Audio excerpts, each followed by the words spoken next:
Hey everyone. In this video we're going to take a look at how to raise a monomial to a power or an exponent. So when you're raising monomials to a power, what you're doing is you're raising the coefficient to that power. So here we have a 9 as our coefficient, so it's going to be 9 squared. And then we are multiplying the inside exponent times the outside exponent for each of our variables. Okay, so we have x to the 7th, and we have squared on the outside, so that's going to be x to the 7th times 2. And we also have y to the 3rd, which would be y to the 3rd times 2, so that's going to be y to the 3rd times 2. Alright, so 9 squared gives us 81. 7 times 2, that's 14, x to the 14th.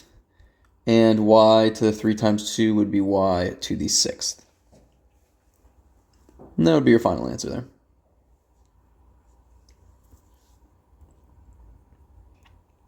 All right, let's take a look at a couple more examples. All right, so the first one, we have a basic example, 3x to the 4th to the 3rd power. So again, we would do 3 to the 3rd power first, which is 27. And then x to the 4th times 3 would be x to the 12th power. Okay, we have another one here. Okay, so we have negative 4 to the 2nd. That's negative 4 times negative 4, so that's a positive 16.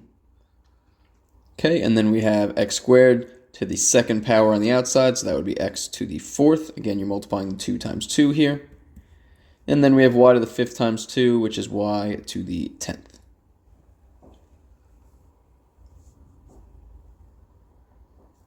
All right, looking at C.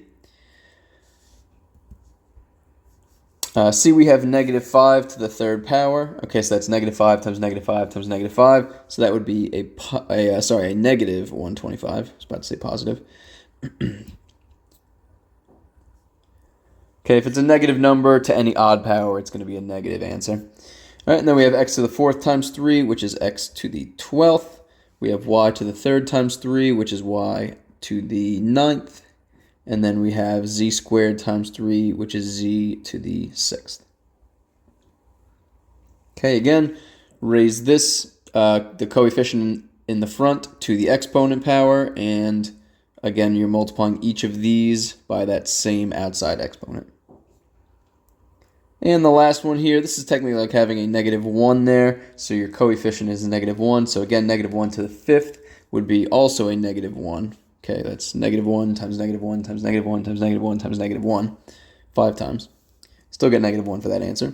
And then again, you're multiplying each of your terms on the inside times the outside, so we get x to the 3 times 5, which is 15. We get y to the 7 times 5, which is 35.